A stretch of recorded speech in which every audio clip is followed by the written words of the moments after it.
আখিরাত হাসরের মাঠ, এটা মামুর বাড়ি না, এটা ফুটবল খেলার মাঠ না বাপ। ১৬ লক্ষ নবী যে মাঠের ভয়ে কাঁদছেন দিবানিশি, ওই মাঠের নাম হাসরের মাঠ। সমস্ত আউলিয়া, সাহাবা, বুজুর্গ, উলামা, আতকিয়া, যুগে যুগে আল্লাহর যত প্রিয় বান্দা ছিল, চোখের পানি ফেলেই প্রিয় বান্দা হইছে।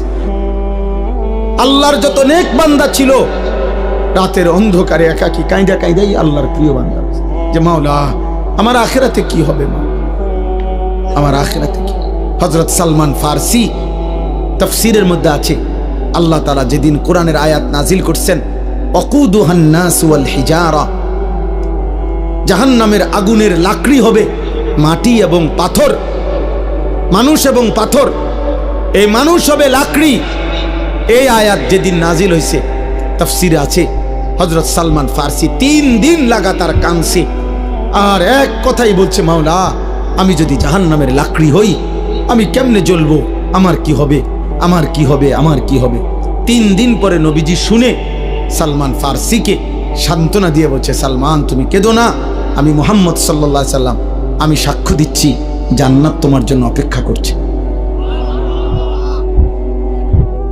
এই ছিল সাহাবাদের আখিরাতের ভয়। অতএব সবাই ভাবেন, অভিভাবক যারা আছেন একটু সচেতন হন। আমরা মুসলিম অভিভাবক, আপনি শুধু বাবা মা না, আপনি মুসলমান মা বাবা। মুসলিম মা বাবার দায়িত্ব ঈমান, আমল, আখলাক, বিবি বাচ্চার চরিত্র। আপনি কাঁদেন, আপনি ফজরের নামাজের সময় দাঁড়ায় থাকেন, আপনার স্ত্রীকে উঠান, আপনার ছেলে মেয়েকে উঠান, প্রয়োজনে পানির ছিটা ফাটা দেন, প্রয়োজনে যুদ্ধ করেন, প্রয়োজনে কষ্ট করেন, গালি শুনেন, দমক শুনেন। বাচ্চা নারাজ হবে, কি হয়েছে নারাজ হইলে? 16 বছরের ছেলে আপনার উপরে নারাজ হইয়া কি করবো? আপনার কোপ দিয়ে হালাই দিব তাইলে? 16 বছরের এই নাফরমান রাগ করলে করবেটা কি? ও বাড়ির থেকে বাইরে যাবো, তোরে বের করে দেন, যা বেটা নাফরমান বেটা। তুই যেহেতু আমার আল্লাহর দুশ্মন, তুই যেহেতু আমার মালিককে সাজদা করতে চাস না, তোর মতো গাদ্দারের ঘর আমি করব কেন বেটা? তোর মতো নাফরমানের জন্য আমি পয়সা রোজগার করব কেন বেটা? বাইরে বেটা তুই। আপনি দেখেন না ও বাইরে কি হইছে, আপনি মরে যাবেন। ঠিক মতো শেষ বয়সে 3 বেলা খানা পাইলে কেউ মরে না। কথা বলে না কেন? ঠিক মতো ভাত খাইলে বুড়া মানুষ মরে না, বিল্ডিং হইলে আর বুড়া মানুষ মরে না, ফুট 3 জন বিদেশ গেলে বুড়া মানুষ আর মরে না, বাড়িতে কোনো অভাব না থাকলে বুড়া মানুষ আর মরে না। তো এবারটা মরে কা? আপনি মরেন কা? আপনার তো কোনো অভাব নাই, আপনি মরছেন কিতেন? আপনার না 3 ফুট বিদেশ, আপনি কা মরলেন?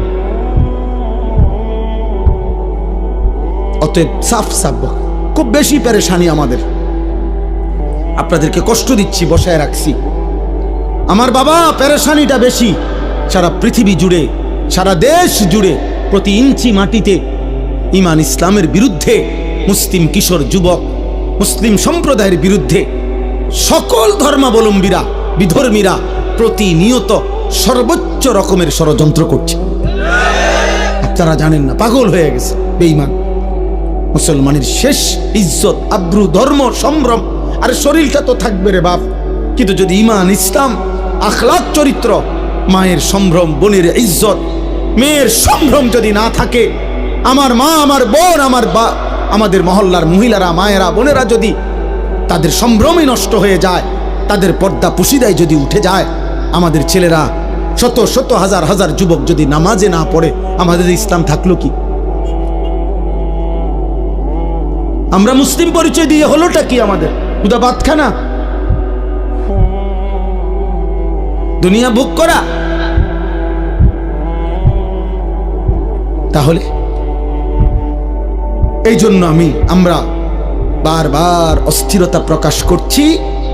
অভিভাবক শ্রেণী, আপনারা বুঝতে চাস, আপনাদের মেয়েদেরকে বুঝান। কোনো মেয়ে যখন বেপর্দা হয়, মনে রাখবেন ও নিজেকে ছোট করে। ও আসলে বাস্তব কথা এটা। কোনো মেয়ে যখন বেপর্দা হয়, নিজেকে সে কম দামি বানায় ফেলে।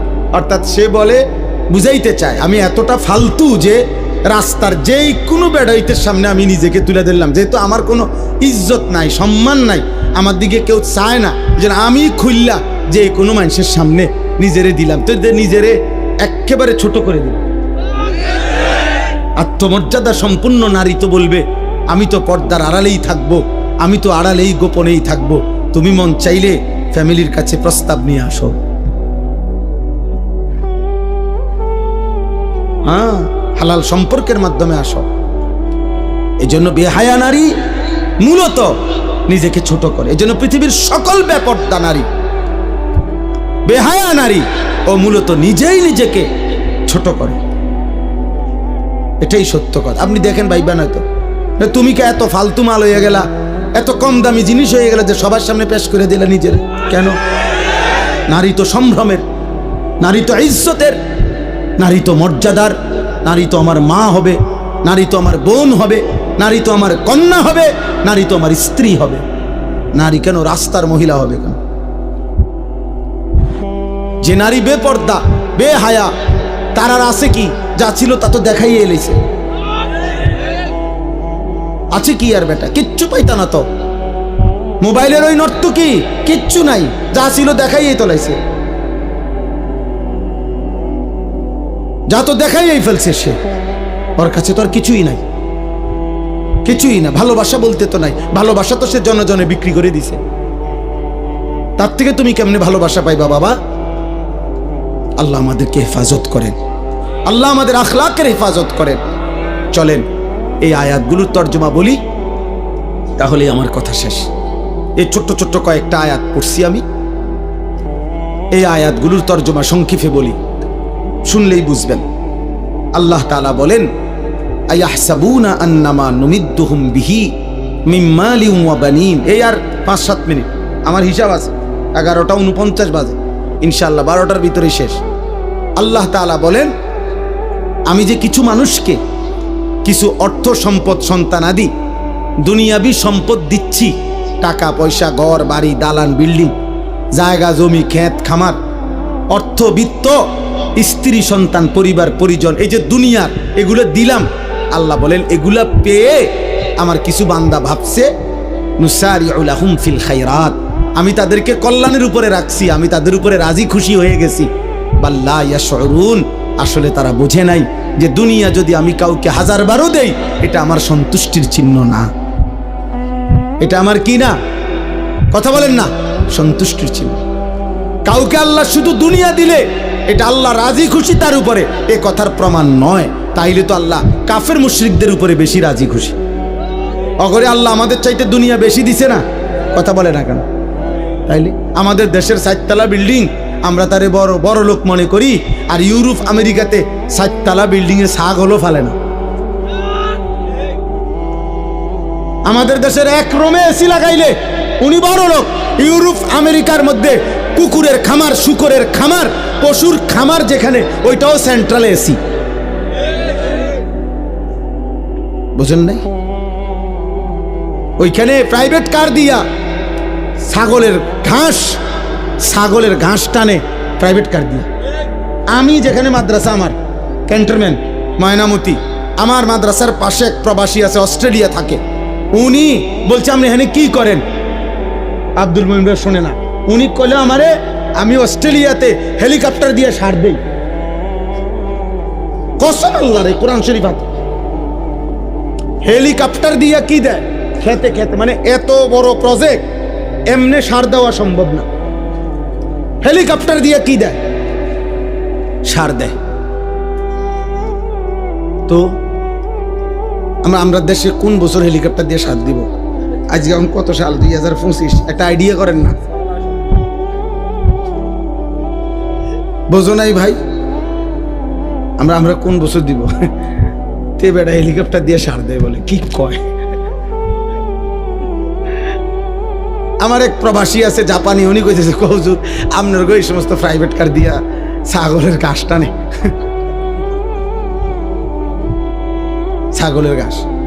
তাহলে দুনিয়া আল্লাহ তাআলা বেঈমানকে বেশি দিবে, এটা আল্লাহর ওয়াদা। ওয়াযারনি ওয়াল মুকাদ্দিবিনা উলিন নি'মাতি ওয়া মাহিলহুম কালিলা।